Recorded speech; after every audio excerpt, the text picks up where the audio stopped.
Welcome back to the channel, everybody. This is the Hunter from Ramen Toys. That's right, it's a 1/12 scale tank that's supposed to go with your GIJOE Classified series or Marvel Legends or whatever you want it to. So here it is with my selfie series sitting in the top, but let's just take a closer look. It's got a rotating like turret piece right here, which is pretty cool. It swivels 180 degrees and then has the firing cannon, which raises up and down also. There was one piece that broke off.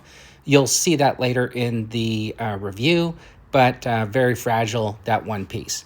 Overall, though, pretty sturdy. I'm not so sure about the plastic. I might have liked it a little bit more matte. It's a little bit shiny to me, but I think it's perfect. If you're a customizer, you could definitely get in there and give it your own weathering if you wanted to. It looks pretty nice in person. I really like this desert scheme. There was a green one, and this was the limited edition Joe Fest. Now, the tracks have this like rubber tread on it, and it's a little bit loose, but it's not like it's going to fall off because there is a groove that kind of holds it in place with the wheels. We're going to take a little bit closer look at those wheels in a minute. But let's look inside. Right now, I got Duke and Scarlet sitting in the cockpit. And the reason why I have them in there is because they both fit in there. There's some room behind the seats, and you can see it clicks down and then swivels around. Check that out. So I'm just showing you how it swivels. I got my selfie series. I got the two sitting in there. You can see the feet stay up towards the top. I have those two characters sitting there, and I did not notice that the feet were hitting their heads at all. You can see the interior has some details. We'll go over that a little bit later. First of all, I want to show you my attempt at trying to get Roadblock, which is one of the bigger GIJOE Classified figures, to sit in there. Now, it did have like foot pedals and a front wall, so it kind of prevented him straight-legged from going in because the space was just too limited. I did try a combination of bent knee, crossed legs. I even twisted his legs upside down and tried to bend them upward just to see if I could get him to sit in there all the way down on the seat, and none of the variations that I had for Roadblock worked. But you can see here, Duke, when I sit him down, he's kind of tight until I bend the knees. And Duke, fortunately, if you bend the knees a little bit, you can get him there sitting pretty perfectly. So here it is, one last attempt at Roadblock, sitting in the cockpit, and it's a no-go for Roadblock. He's just too big. So I'll throw Scarlet in there for now. And there she goes.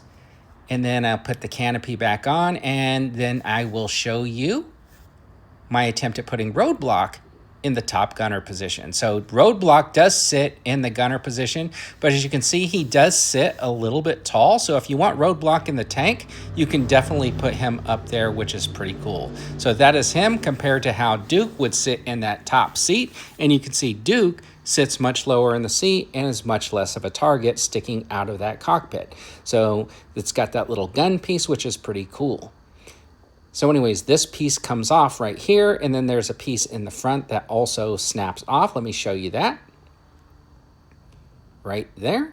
And I'm sure that is for like the other accessory pieces, such as the bridge layer and stuff like that. I did not pick up any of the accessories, just this Joe Fest Desert Hunter.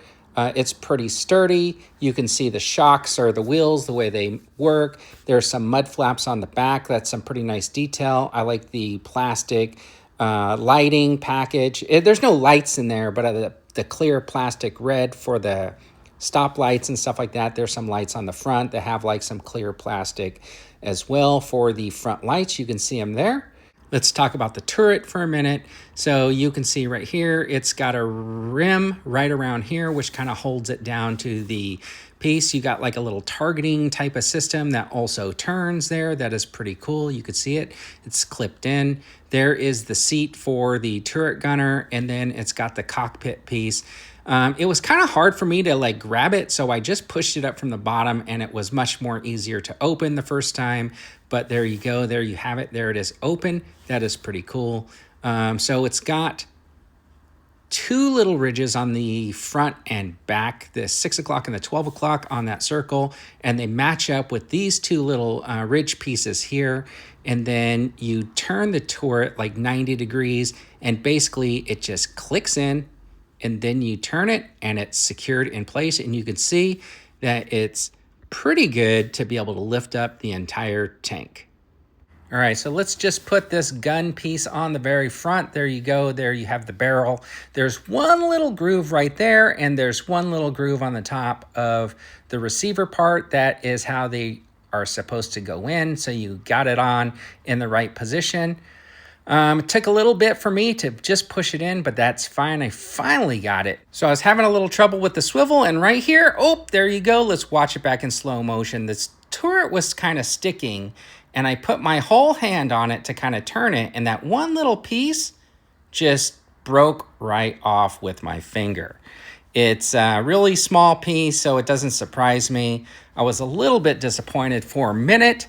You heard me scream, and no, I didn't actually do that. Yeah, that's a little disappointing. Probably going to have to glue that thing, and you can see where it kind of gets stuck. So the problem is that the turret and the little pieces that clip down, you have to put some pressure from the top to get it to like rotate around. Otherwise, it's going to get like kind of like stuck. And I was in that 90-degree moment where I needed to push down a little bit from the top to get it to turn, and I just didn't do it, pushed in the wrong place, and broke that little piece off. Yeah, that's a little bit disappointing to get a brand new tank and have one little piece broken. But anyways, it did come with this little piece here. It's a little magnet piece.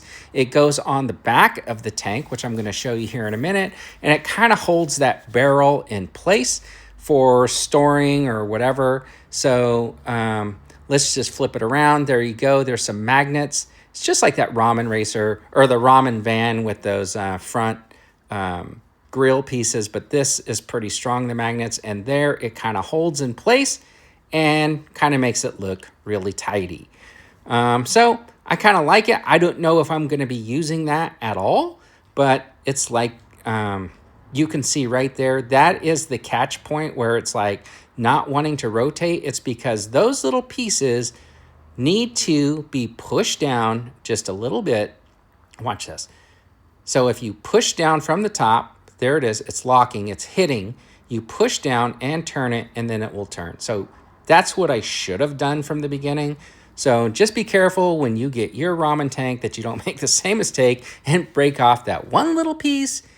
That will not make you happy in the future. Anyways, it did come with a couple of antennas you can throw right up on the back of the main turret piece, and then it's got the gun, and it goes right in there, but be careful because there's only one way to put that gun piece in. You can see there's a little flat on the back side, and the hole has the same size peg. So it pegs on in the perfect location, and then the gun just kind of spins around and is on basically a pivot point. So looks pretty good overall. You got that machine gun on top of the tank.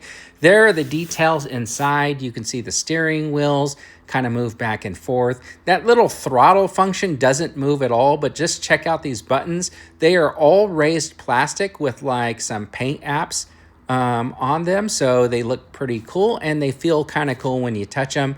That does not move, like I said.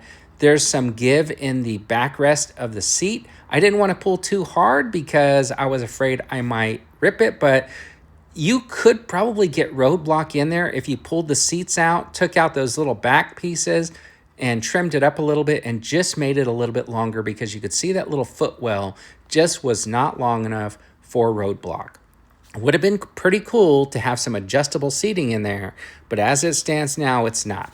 So here are the tracks. There's like a rubber piece that goes over it. All the wheels are very springy. That is pretty nice. It's got like lots of good movement, and there was no problem for me moving the track back and forth. It worked just as I figured it should, and all of those are pretty springy. All these little, the hooks and stuff like that all seem like they did a good job and worked. There is the track in motion. You can see just a little bit of down pressure. What I wanted to do here is just show you a comparison between the tank and the Ramen Ateam van. You can see the Ateam van is a little bit taller than the tank, a little bit narrower, but still about the same size. There is the Valaverse Vanguard. It looks much bigger than the tank. The roof line is much higher. You can see I have it set back, but the length is about the same.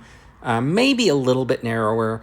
There is the Vamp next to the tank and much smaller, but size comparison wise, there you have the Vamp and the tank. So let's just talk about the packaging for a minute. It did come in a shipper box, then it came in this box, which is kind of cool. This is the one from Ramen, which has the description on it. And then inside that box is the decorative box for your hunter. And you can see there was a sticker on there to signify that this was the Desert Hunter. So all the Hunter tanks are green. They come in this box, and all the ones that were the Joe Fest exclusive have that little sticker on there, which is pretty cool. Now, the box itself looks like a Foot Locker. It looks pretty beat up. It's got that like Punisher logo on it. It's pretty neat. I kind of like it. I thought when I saw the box the first time, I was going to be able to like just keep it in my room and maybe throw action figures in there that are not on my display, but that I use for pictures. But because of the way it opens from the side, it's just basically a box. So I don't know if I'm going to be able to use it for that. Did come with a sticker sheet. It's got quite a few stickers on there. You can pause it and take a look at those if you want to. And then it came with some instructions, which of course I didn't bother reading. So that's on me.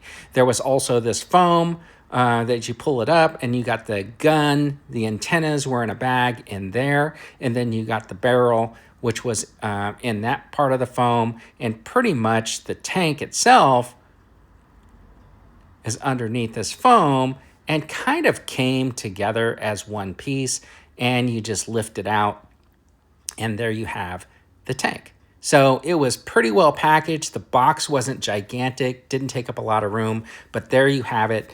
The Joe Fest exclusive Desert Hunter tank, and looks pretty cool. Thanks for watching, everybody. I really appreciate it. And as always, have a fantastic day.